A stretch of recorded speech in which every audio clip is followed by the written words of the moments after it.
Hey guys, welcome to this week's podcast episode. I'm really excited to introduce today's guest, Brenda, and she is an entrepreneur, but and most importantly, she's a confidence and public speaking coach.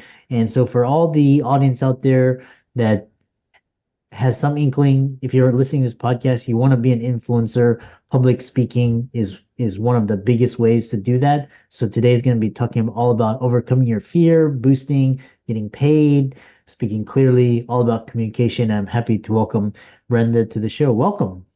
Thank you so much, Chris. Thank you so much for having me. I know we connected and I love getting inspired by people's stories. So tell people how you got started and how you're helping others today. Absolutely. So my first introduction to public speaking was in high school. I was born and raised in Zimbabwe, and I was the head girl of my high school. And at the end of each year, you were required to give an end of year speech as the head girl. And I loved everything about serving as a head girl, but the one thing I was dreading was the speech that I had to give. It was kind of looming at the back of my head the whole year. And the closer you got to it, you just felt the dread increasing. And I'm sure a lot of you listeners can relate to this, where you're just hoping it disappears in some way, but it doesn't. Until you get to that place where finally it's like, I have to prepare and just get on with it. So I did that. And then I decided, oh, I should go and ask a colleague, a respected colleague, what she thinks of my speech. And so I went over to her and I said, hey, what do you think? Do you mind if I just ask your advice? And immediately she shut me down and she said, no, figure it out for yourself. So after that metaphorical splash of water on my face, I really came to that place of going back home and thinking to myself, what am I afraid of here? Do I not believe that I have it in me to deliver this speech in my own value and in my own worth? And I realized, of course I do. I know that my words have worth. I know that my thoughts have value. So I need to just speak from that. And that's what I did. And I stopped worrying about what other people were thinking. And I just went on and delivered my speech. And it was well received. And lo and behold, I discovered that I love public speaking. And then I actually liked this idea of standing in front of people and sharing my thoughts. So now I was hooked and I wanted to do more. And now I was in college. I joined Toastmasters and I was doing that. And I felt like I was the Pied Piper of telling everyone to join it, to join Toastmasters, because I could see the value of it, that it's helping me speak so well. My ideas are coming across so well. But it wasn't until my senior year of college that my eyes were really opened to what was possible with public speaking. I had been the international student president, and there was a new lounge that was being opened for international students.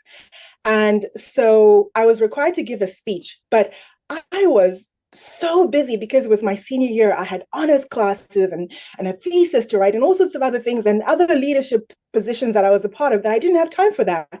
So I decided that I would just have cliff notes in my head of what I was going to say and then deliver my speech from that.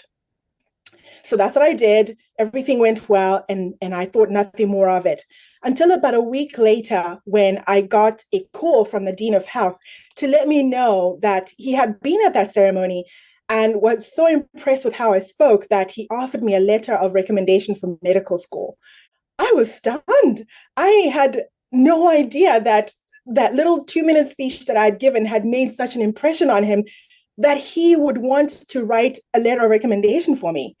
I thanked him kindly and declined because I was actually studying business at the time. I was studying international business, but I was just awed by, I cannot believe the effect that your words can have on someone and you don't even realize it. And not only the effect, but the fact that now they're advocating for you. They're opening doors of opportunities that you didn't even try and push through. They just open for you. And then the second thing that happened was the dean of business, who did know me, asked me, who had also been at that ceremony, said, hey, Brenda, I was there too. And I would like to ask you to be the student commencement speaker for that semester because I was graduating. Again, I was floored, but just amazed. It was like light bulbs were just going on as to, oh my goodness, people do not realize the power of what public speaking can do, not just for your confidence, but for opportunities, for growing your business, for getting you promoted, for visibility. In that case, I did I did accept that invitation, and I gave the commencement speech. But ever since then, it became this passion, and it took a while to get there, but now I'm in this groove of helping specifically professional women and small business women develop their speaking skills, and allowing them to get to that place where they believe in themselves, they can articulate their thoughts well, and their thoughts and their words can have impact every time they speak. So that's where I am today. Yeah, what a fantastic journey. And for just the audience out there, there's some construction going on. So, we'll do our best to, block that out. But my next question for you is this idea of, so one thing is this fear of public speaking. And it sounded like once you got over this fear, it was off to the races. Do extroverts and introverts have this fear of public speaking, or is it just introverts? It's definitely both extroverts and introverts. And I have to correct a very common myth here that only extroverts are going to be natural public speakers. I have come across a lot of extroverts who are very afraid of public speaking. And I've also come across a lot of introverts who are great public speakers.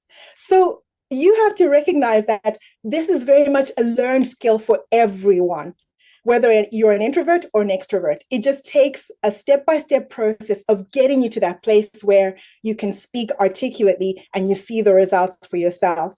And I'll have to tell you that I was reading this one article on that actually said that 50% of people get better at public speaking with only 20 hours of training. After 20 hours of training, their fear and their confidence has improved by 50%. I mean, their fear has diminished and their confidence has increased by 50%. That's pretty incredible. And the next question is this idea. So I've really studied really great communicators like Oprah and like Charlie Rose, the interviewers on Bloomberg, CNBC. And why is public speaking such a powerful platform for every professional entrepreneurs, female entrepreneurs? Why is that?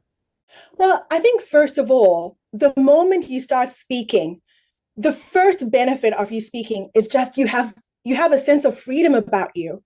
I cannot tell you how constricting and how oppressive it can feel when you know you have so much to say, but it's your fear that's holding you back. And it's your sense of feeling that you don't know what you're going to say, and you think that maybe your thoughts are going to not come across as intelligently as you'd like them to, or you're going to be judged in some way. If you're now coming to a place where you know that you are going to articulate yourself well, you have this freedom that comes with that. And there's also another benefit to public speaking that happens, that is self-discovery. You start to see your own talents, your own beauty, your own magnificence, your own greatness starts to reveal itself. And even that starts to shine through when you are speaking. So when you think about someone like Oprah, when she's so expressive, she has come to that place of, owning her own greatness, so to speak, and owning her own worth. And that is one of the things that I help all of my clients to do. In fact, that's the first thing we do every time we work together, because I believe in that so much, that you have to know who you are. And when you do, to have a clear and beautiful picture of who you are is going to give you such confidence and also a sense of freedom that, hey, I have something to give to the world. Here I am. And then you'll be able to speak. I actually find that with my clients, those first 4 weeks that we do that, their voice already starts to change. Their voice already has an authority that's coming with it, because we have discovered their value. We've discovered their story. We've discovered their gifts and talents. We have let go of all of the negative thoughts that they've been holding on to, and really painted this beautiful picture of who they are. And one of my clients told me that at first, when she did this with me, she was like, she didn't get it at first as to, is this really important? But then after she had done it, she was like, oh my gosh, you have helped me to become unapologetically myself. And that's pretty much what public speaking is. Unapologetically you standing in front of other people and speaking. But the beauty of that, Chris, is that it's not just about you. it's about you now connecting with other people. It's now you helping other people, you allowing other people to be inspired by your words. That's the other thing that is so powerful about that when you talk about Charlie Rose or anybody else, is that they're not just speaking as if they're just they're not just grandstanding. They're there to inspire you, to educate you, to enlighten you in some way. So it becomes very much a two-way process of connecting and just being inspired. Yeah, so it's just such a powerful platform. It gives you attention, exposure, visibility, and I love this. When you say it's like this freedom of expression, almost like an athlete or a musician, artist. They're performing. And, public speaker is no different. One thing that I really came into is this. You talked about this authenticity and coming into yourself, and a lot of times, for example, Oprah, she has to own herself, own her story, identity. I have to own mine. You have to own yours. And sometimes I felt ashamed to own up to it. So what are some of the common speaking habits that could be drastically diminishing your confidence? Oh, it's interesting because, first of all, your story is so important. It is what makes you you. And everyone's story is not going to be perfect. In fact, it's the imperfections that are so endearing about who you are and how far you've come along. I think those are the stories that not only feed your own confidence when you talk about them, but they also then endear you to everyone who's going to hear from you. And I was reading an article recently that actually said that storytelling is good for your mental health. The more you can talk about your story, it actually helps you to feel more confident, to feel better. And while you're doing that, it's allowing people to connect with you. It's almost like, actually, they said oxytocin is being released when you're telling your story. Isn't that incredible? It's like you're bonding with someone the more you're telling your story, and you're remaining in their memory. You are becoming so memorable. And so just that is going to give you such incredible confidence. And honestly, if you just start from there, you're going to find that the idea of having speaking mistakes and other things starts to go by the wayside. It's no longer your focus. It's now just about you revealing yourself to the world, and people will just love you for it because everyone wants to hear your story. And again, it makes you so memorable. In fact, I remember people through their stories. It is just such a powerful thing. But when it comes to any sort of speaking habits that could help you, I would say start with the basics.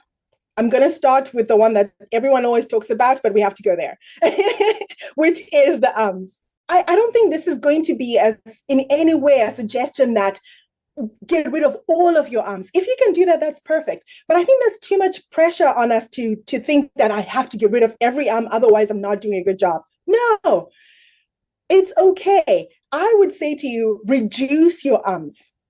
But I would especially say to you, every time you're talking, do not start with an because that diminishes your confidence. And it also communicates the same to the people who are hearing you. So if you can at least not do that, like get rid of the ums, because I notice that whenever people are about to speak, they'll say, it sounds like you're being thoughtful, but it's actually somewhat also communicating a little bit of self-doubt, not a little bit, a lot of self-doubt. And what you want to just do in that moment is to communicate to yourself that I'm sure of myself. So the way to do that is just to start with a strong, clear voice that says, I'm ready to share my story with people. And then as you are going along and you're talking, just project a nice, strong, solid voice that allows people to really hear and understand what you're saying. You would be amazed, Chris, at how many times people actually want to hear from you, but they can't because your voice is too low. And they're having such a hard time hearing you. And you're thinking, oh no, they're judging me. But no, sometimes it's just because your voice is too low. So one way to just project and to actually feed your confidence is to just increase the volume of your voice. And this is actually verified by a study done at the University of Pennsylvania that just increasing the volume of your voice makes you much more persuasive, which is really fascinating, right? Just the tone of your voice, the volume is going to make you a lot more attractive and persuasive. And then finally, at the end of your sentences, make sure, again, you use that strong, clear voice. Because again, that is you asserting that I'm sure of myself. I'm ending my statement on a firm and clear tone. What I mean is, do not use a questioning tone at the end of your sentences, because a lot of people do that. They sound as if they're waiting for someone else to approve of them, whereas no, you are the one who's in charge of your own words. So make sure you end your sentences with an affirmative voice at the end. So that would be my tip, at least, for making sure that you come across as confidently as you'd like to. Yeah, I really love that. And a lot of these are just with a speaking coach or like a public speaking coach. They can help you, such as Brenda, help you with these ahs and ums and debate, raise your authority and your influence.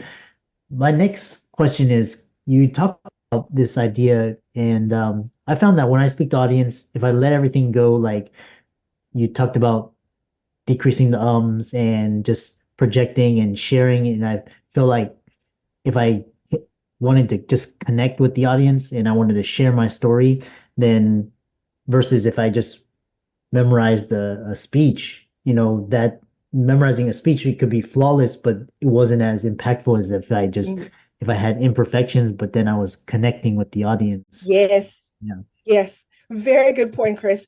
And it's one that I would absolutely advocate for is never memorize your speech. Unless if you're really good at memorizing and then really good at remembering your words and connecting with your audience, go for it. But for a lot of us, that's not the case. It's better for you to have a few cliff notes that you can use. For sure, practice. And even with the practice, don't over practice to the point where now you are so scared. Practice like maybe, depending like 2 to 4 times, the speech that you have. And you'll know when you just have it, when you have a good majority of what you want to say, it's in your head. Then you stop. And then you now have your cliff notes and you can go from there, because that is so important. The connection with your audience is so powerful. In fact, that is the first thing that I always encourage my clients to think about every time they're going to prepare for a presentation. Do not start even with what you think you're going to talk about. Find out who your audience is first, because that's where the power lies. In fact, that's also where your confidence lies. I Wow. cannot tell you how many times when I know, like I'm preparing for a talk that I'm going to be giving in May, I have an idea, because already if you're an expert, you already have your full volume of expertise that is there. Now you need to focus on is actually customizing your expertise to your audience. So the first thing you want to do is to connect with them. And you do that by studying as much as you can about who they are. And when I say study, I mean, obviously discover what their age group is, what their profession is, what they're interested in, what they're afraid of. We've heard all of this before, but go deeper. Learn stories about who they are. I go and I talk to the host that is hosting the event and asking them more questions, more detailed questions about who these people are, what's going on with them, what do they desire, what do they want to overcome, because that is golden. And I'm not just asking it so that I can tactfully, put in my speech into them. No, it's very much about me genuinely empathizing with who they are and what's happening with them. And I'm already I'm going to say it, I'm falling in love with them. I am getting to the place where I care about them, where I genuinely now want to see them succeed because I have gotten to know them. It's just like with how you would speak to a friend. If your friend is telling you that they're concerned about something, if you are a good friend, you're going to be fully involved in what's going on with them and giving them advice that's going to help them. Similarly, as a speaker, you are their guide, you are their solution bringer. And if you now understand what's going on with them, their desires, their fears, and even just what makes them happy, and if you now can connect your speech and whatever you want to say to them, you are golden.